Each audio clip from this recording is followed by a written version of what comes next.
konsulta ka sa doktor. Dili kinahanglan specialista sama sa ako ang pulmonologist.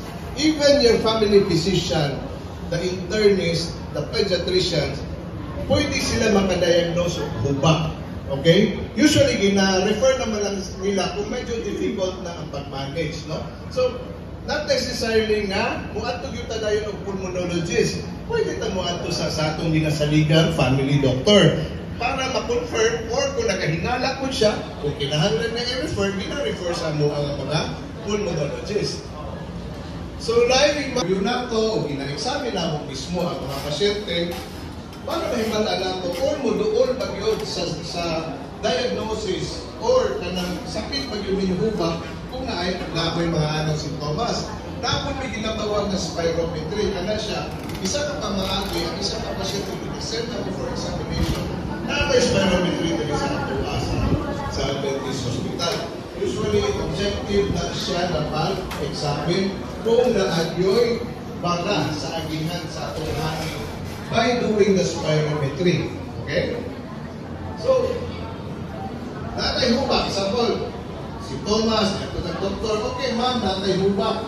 Then, magkakaroon na ito, ginagawin sa tambalan. Of course, tambalan na ito ang hubak. Kaya naman, ito mga sintomas, para mawala itong mga sintomas na tungkol sa hubak ninyo.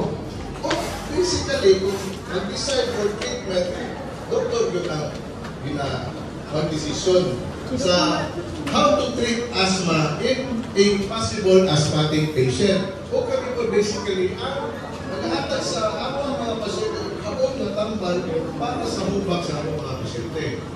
Okay? Ay mga certain kani ang mga angina guidelines sa mga ang mga basically guide sa mga depende sa pasyente kung saan ang tambal kay hatag sa mga pasyente. Kung sa mga so of course, nagsuko namin yung treatment, naging ito mga explanation or warnings kung saan possible na makapasuol. Ito na naman yung hubak kung saan may makapasuol or makapa-atake sa pasyente na may hubak.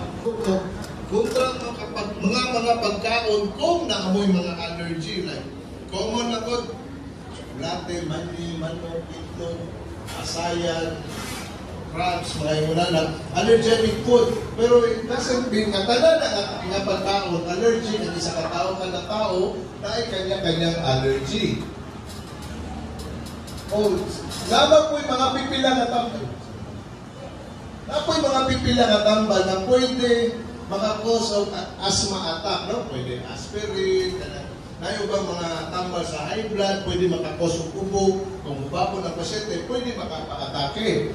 Hugaw na hangin sama sa asthma sa mga pasyente nga hubakon. Isa pa, mga balihibo o gagmay nga panit sa mga mananap like our pets.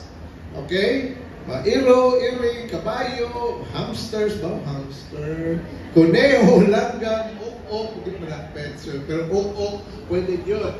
So, kalit nga, kausapan sa panahon. Ang ubang pasyente kung hubakon, kalit na galing change sa weather, nag-a-atake ilang hubak. Pwede siya ginatawag na vasomotor asthma attack.